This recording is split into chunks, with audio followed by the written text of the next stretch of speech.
नमस्कार विद्यार्थी मित्रांनो, स्वागत आहे तुमचं स्मार्ट स्टडी या आपल्या एज्युकेशनल यूट्यूब चॅनलवर. मित्रांनो, आताच आलेल्या माहितीनुसार असं समजलं आहे की जी अभियोग्यता चाचणी परीक्षा आहे, अभियोग्यता चाचणी ज्यालाच आपण काय म्हणतो, TAIT टेट एक्झाम, ही नोव्हेंबर किंवा डिसेंबर महिन्यामध्ये घेण्यात येईल असं परीक्षा परिषदेनं सांगितलेलं आहे. तेव्हा तुम्ही कशाही प्रकारची चूक करू नका. तुम्हाला TET ही एक्झाम पास होणेच आहे, कारण नोव्हेंबर डिसेंबर महिन्यामध्ये टेट ही एक्झाम होणार आहे आणि टेट या एक्झामवरच तुम्हाला जॉब मिळणार आहे. त्यासाठी TET पास होणं अत्यंत गरजेचं आहे. त्यासाठी आपण 2013 ते 21च्या पूर्ण प्रश्नपत्रिका पाहणार आहोत. तर अतिशय चांगली वेळ तुम्हाला मिळालेली आहे. TET एक्झाम ही कालच पेपरमध्ये आलेला आहे की जुलै किंवा ऑगस्ट महिन्यामध्ये होईल. तेव्हा वेळ मिळालेला आहे, या वेळेचा सदुपयोग करा आणि अभ्यासावरती लक्ष द्या. TET क्रॅक करा. TET नंतर टेट ही होणारच आहे. आता तर परीक्षा परिषदेनं देखील सांगितलेलं आहे. तो GR तुम्हाला पाहायचा असेल तर आपलं टेलिग्राम चॅनल जॉईन करा. तिथे तुम्हाला ती ऑथेंटिक माहिती मिळून जाईल. तर कसल्याही प्रकारचा वेळ न वाया घालवता चला मग सुरुवात करूया आजच्या व्हिडिओला. आणि आजच्या व्हिडिओमध्ये आपण मराठी या विषयाचे प्रश्न पाहणार आहोत. प्रत्येक विषयाचे प्रश्न आपण 13 ते 21चे पाहणार आहोत. त्याचसोबत जे आणखी नवीन काय माहिती असेल ते देखील माझ्याकडून तुम्हाला दिली जाईल. त्याचप्रमाणे मानसशास्त्रामध्ये आपण चॅप्टर वाईज मेन जे पॉईंट आहेत त्याच्या नोट्स तुम्हाला पुरवणार आहोत. त्याचे देखील व्हिडिओ मी लवकरच अपलोड करेल. दिवसातून 2 व्हिडिओ आपल्या इथून पुढे अपलोड केले जातील. तर चला मग सुरुवात करूया आजच्या व्हिडिओला. आणि आजच्या व्हिडिओमधील पहिला प्रश्न आहे, तुम्हाला एक उतारा दिलेला आहे, गद्य उतारा. तो उतारा व्यवस्थित वाचायचा आहे. या ठिकाणी वेळ जास्त जाईल म्हणून मी तुम्हाला यावरची डायरेक्ट उत्तरं सांगणार आहे. भाषा लेखकाने कोणती उपमा दिली आहे? भाषेला लेखकाने कोणती उपमा दिलेली आहे? तर या ठिकाणी भाषेला लेखकाने, हा पेपर तुम्हाला आपलं जे टेलिग्राम चॅनल आहे त्या टेलिग्राम चॅनलवरती मिळून जाईल.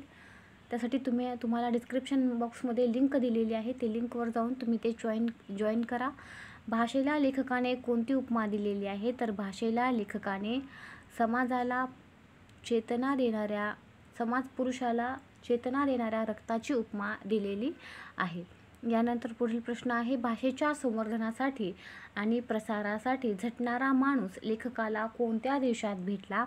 तर या प्रश्नाचं उत्तर असणार आहे ऑप्शन नंबर 4, फ्रान्स देशामध्ये भेटला.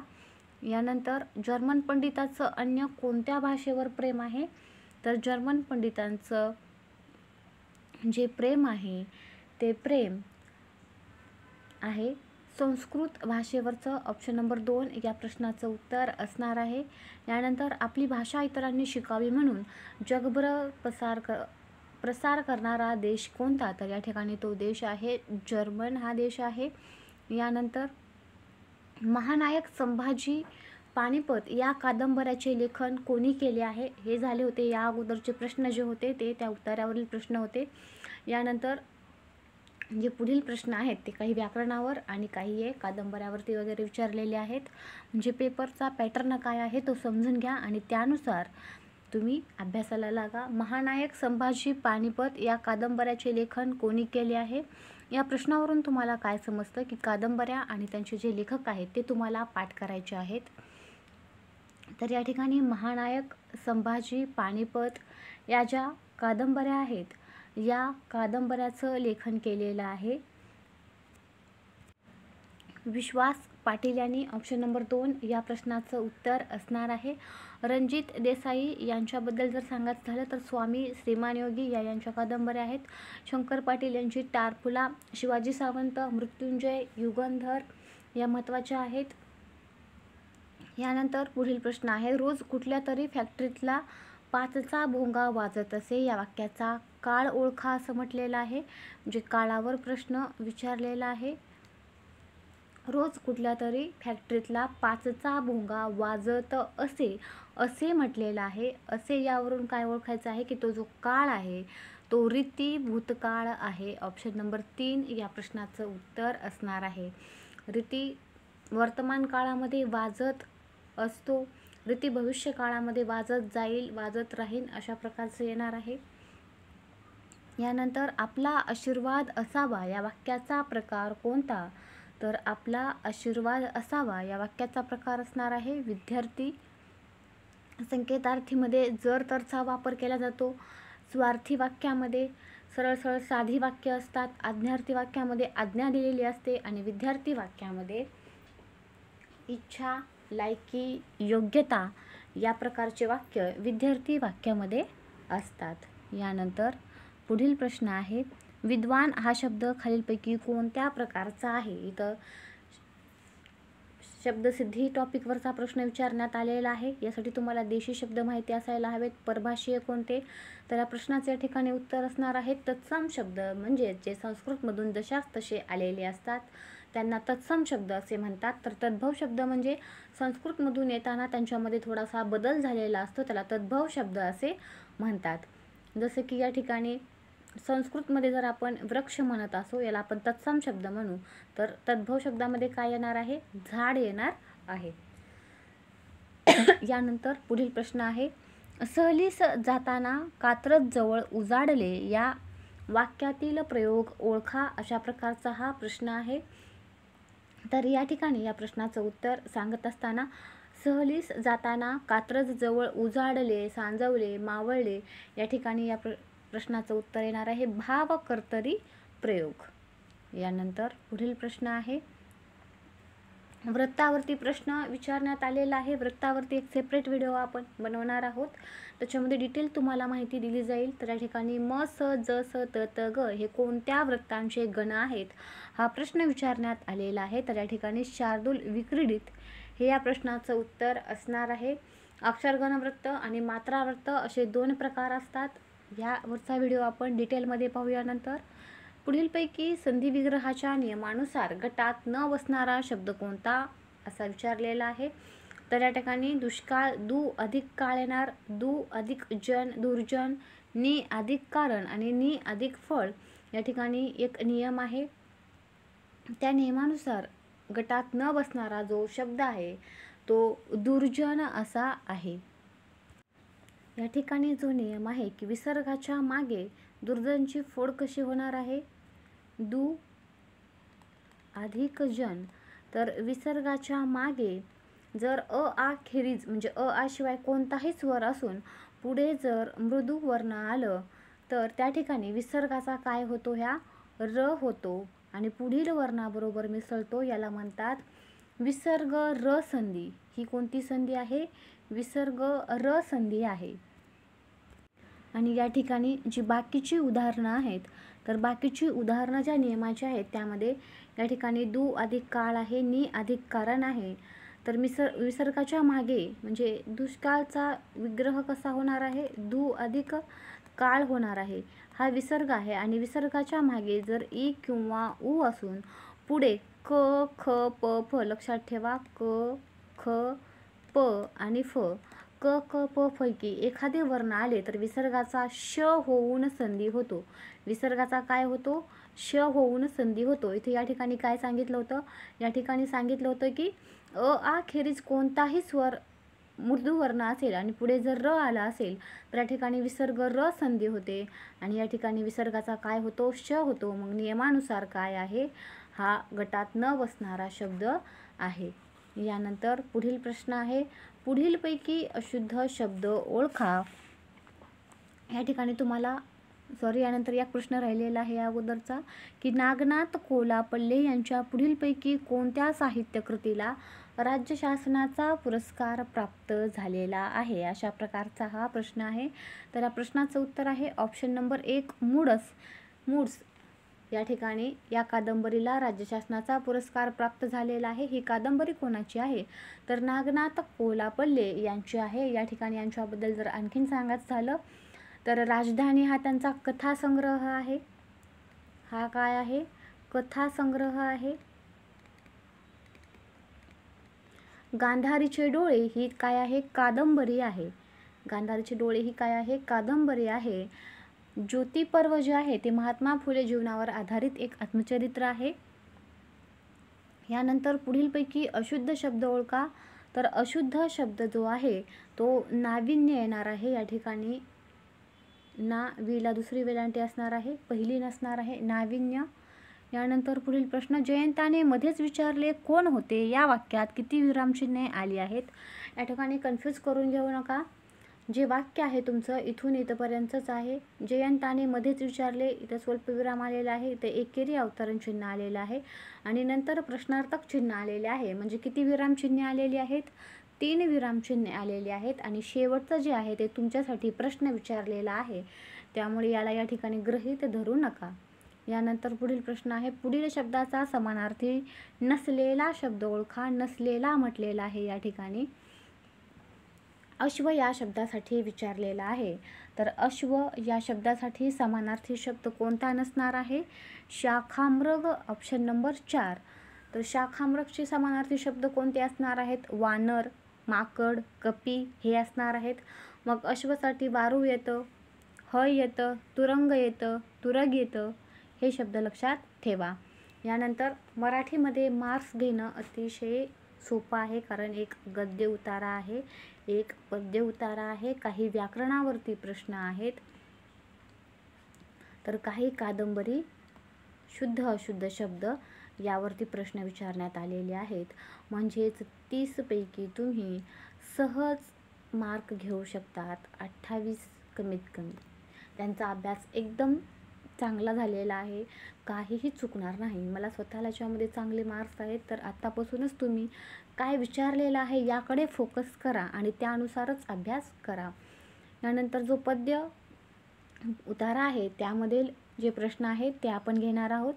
हे तुम्ही व्यवस्थितपणे वाचायचं आहे. याची जी तुम्हाला PDF आहे ती टेलिग्राम चॅनलवरती मिळून जाईल. शेतकरी काळ्या आईची पूजा करतो म्हणजे काय करतो?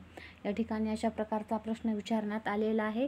तर काळ्या आईची पूजा करतो म्हणजे काय करतो? शेतामध्ये कष्ट करतो. त्यानंतर निसर्गाचे शेतातील पिके पाहून कोणाचे देहभान हरपते? तर या ठिकाणी शेतकऱ्याचे देहभान हरपते. त्यानंतर कवितेतील मोत्यांचा मळा या शब्दाचा समर्पक अर्थ काय आहे? तर या ठिकाणी या शब्दाचा समर्पक अर्थ आहे शेतातील पीक. यानंतर कवितेत कोणत्या अनमोल हरित रंगदर्शक रत्नाचे नाव आलेले आहे? तर या ठिकाणी नाव आलेलं आहे पाचू या रत्नाचे. जहाल या शब्दाचा योग्य विरुद्धार्थी शब्द शोधा. तर तो कोणता असणार आहे? मवाळ असणार आहे. म्हणजेच विरुद्धार्थी शब्द तुम्हाला या ठिकाणी समानार्थी विरुद्धार्थी शब्दावरती फोकस करायचा आहे. जे हे मुद्दे आहेत ते मुद्दे एका वहीमध्ये लिहून घेत चला की नेमकं मराठीमध्ये काय वाचायचं आहे. समानार्थी शब्द वाचायचे आहेत, विरुद्धार्थी शब्द वाचायचे आहेत, कादंबरी वाचायची आहे.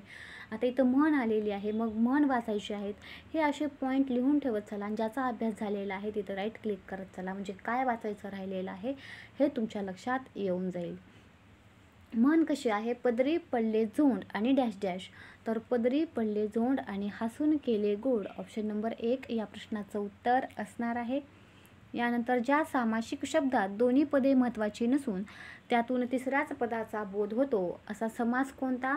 तर तुम्हाला समासाचे प्रकार माहिती असायला हवेत. अव्ययीभाव समास ज्यामध्ये पहिले पद महत्त्वाचे असते, द्वंद्व समास दुसरे पद महत्त्वाचे असते, बहुव्रीही समास. बहुव्रीही समास काय? दोन्ही पदे महत्त्वाची नसून त्यातून तिसऱ्या पदाचा बोध होतो त्यालाच बहुव्रीही समास असे म्हणतात. तर तत्पुरुष समासामध्ये दुसरे पद महत्त्वाचे असते. समास या घटकाचा अभ्यास या ठिकाणी तुम्हाला करायचा आहे. या प्रश्नातून तुमच्या लक्षात यायला हवं. यानंतर पुढीलपैकी भाववाचक नसलेले नाम शोधा. नसलेले म्हटलेलं आहे, काळजीपूर्वक वाचा. तर या ठिकाणी सुंदर, सौंदर्य आहे, दातृत्व आहे, भव्यता आहे, स्वतंत्र, स्वतंत्रता किंवा स्वातंत्र्य असं यायला हवं या ठिकाणी. हेच भाववाचक नाम नाही. नाही आहे का आहे हे व्यवस्थित वाचत चला जेणेकरून तुमचा प्रश्न चुकणार नाही. त्यानंतर पुढला जो प्रश्न आहे तो अलंकारावरचा प्रश्न आहे. साधर्म्यावर आधारित आणि वैधर्म्यावर आधारित असे भेद कोणत्या अलंकारात आढळतात असा हा प्रश्न आहे. या ठिकाणी दृष्टांत ऑप्शन आहे ज्यामध्ये आपण एखादा दाखला किंवा उदाहरण दिला जातो. लहानपण देगा देवा, मुंगी रेचा रवा. स्वभावोक्तीमध्ये स्वभावाचं वर्णन केलेलं जातं. गणपतवाणी, बिडी पिताना चावायचा नुसतीच काडी अन मनाशीच म्हणायचा की या जागेवर बांधेन मी माडी. अनन्वय अलंकार, कोणाचीही उपमा दिली जात नाही. आई म्हणजे आई असतेच आई. चेतन गुणोक्ती अलंकार, चाफा चालेना, चाफा बोलेना हे या ठिकाणी तुम्हाला आठवायला हवं. तर या ठिकाणी या प्रश्नाचं उत्तर असणार आहे दृष्टांत अलंकार. एखादा उदाहरण किंवा दाखला दिला जातो, यालाच आपण साधर्म्यावर आधारित आणि वैधर्म्यावर आधारित असे भेद या अलंकारात आढळतात असं म्हणतो. यानंतर पुढील प्रश्न, पुढीलपैकी निश्चितपणे पुरुषवाचक शब्द कोणता म्हटलेला आहे. आता जे इंग्लिशमध्ये शब्द दिलेले असतात त्यांचं मराठीमध्ये रूपांतर करा आणि मराठीनुसारच त्यांचं ते पुरुषवाचक आहेत का स्त्रीवाचक आहेत हे ठरवा. क्लासलाच आपण काय म्हणतो, वर्ग, तो वर्ग. कंपनी, ट्रंक आणि पेन्सिलला काय म्हणतो, लेखनी, ती लेखनी येते. तर या ठिकाणी या प्रश्नाचं उत्तर असणार आहे ऑप्शन नंबर 1 क्लास. यानंतर हा प्रश्न घेण्यापूर्वी या ठिकाणी तुम्ही एक नियम लक्षात ठेवा की जे परभाषेतील शब्द असतात, परभाषेतून आलेले जे शब्द असतात, अतिशय महत्त्वाचा नियम आहे या ठिकाणी. परभाषेतून आलेले जे शब्द असतात त्यांचं जे लिंग आहे ते लिंग त्याच अर्थाच्या मराठी शब्दाच्या लिंगावरून ठरवायचे.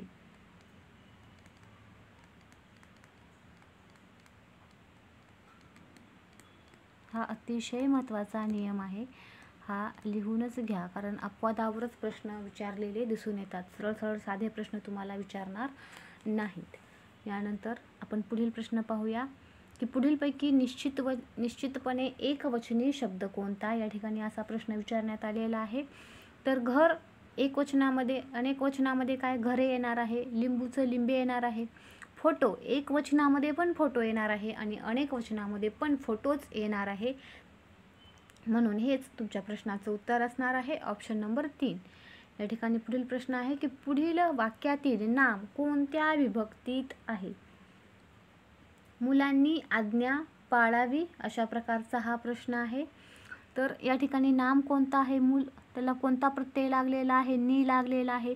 नी प्रत्यय कोणत्या विभक्तीमध्ये लागतात, ने, ये, शी आणि नि, शी, ई, ही. नि, शी, ई, ही अनेक वचनामध्ये, तृतीया अनेक वचन. ऑप्शन नंबर 4 या प्रश्नाचं उत्तर असणार आहे. यानंतर नोकरीसाठी केलेला अर्ज हा कोणत्या पत्रलेखनाचा प्रकार आहे. तर नोकरीसाठी केलेला अर्ज हा व्यावसायिक पत्र यामध्ये येतो. त्यानंतर पुढीलपैकी कठोर व्यंजन कोणते अशा प्रकारचा हा प्रश्न आहे. कठोर व्यंजनावरती प्रश्न विचारलेला आहे. अतिशय सोपा आहे. तुम्हाला या ठिकाणी लक्षात ठेवायचं आहे क गट, च गट, ट, त आणि प. क, च, ट, त आणि प अशा प्रकारे तुम्हाला लक्षात ठेवायचं आहे. म्हणजेच काय, सुरुवातीचे 2 कठोर म्हणजे क, ख कठोर, ग आणि घ काय मृदू असणार आहेत.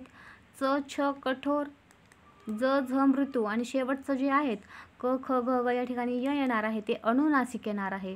च, छ, ज, झ, त्र हे अनुनासिक येणार आहे. ट, ठ कठोर, ड आणि ढ काय मृदू आणि न हे अनुनासिक. त्यानंतर त, थ, द, ध आणि न हे अनुनासिक. त्याचप्रमाणे प, फ कठोर, ब, भ मृदू आणि म हे अनुनासिक येणार आहे. या ठिकाणी काय विचारलेलं आहे, कठोर व्यंजन कोणते. तर या ठिकाणी सुरुवातीलाच दिलेलं आहे च जे आहे ते कठोर व्यंजन आहे. म्हणजेच ऑप्शन नंबर 1 या प्रश्नाचं उत्तर असणार आहे. यानंतर पुढील वाक्यात किती नामामध्ये सामान्य रूपामुळे बदल झालेला आहे असं म्हटलेलं आहे. या ठिकाणी शिक्षक शिक्षकांनी झालेला आहे. मूल मुलांना शाबासकी दिली. जे शिक्षक होतं शिक्षकांनी झालं, मूल होतं मुलांना झालं. सामान्य रूप शिक्षका आणि मुला असं येणार आहे. म्हणजे 2 नामामध्ये बदल झालेला आहे. मित्रांनो, अशा प्रकारे आज आपण मराठी विषयावरचे 2013 मध्ये विचारलेल्या प्रश्नांची उत्तरे पाहिलेली आहेत. असंच आपण प्रत्येक विषयाचे 13 ते 21 पर्यंतचे पूर्ण पेपर सोल्युशन पाहणार आहोत. भेटूया पुढच्या व्हिडिओमध्ये. व्हिडिओ आवडल्यास व्हिडिओला लाईक, मित्रांसोबत शेअर आणि चॅनलला सबस्क्राईब करायला विसरू नका. व्हिडिओ पाहिल्याबद्दल तुमचे मनापासून आभार.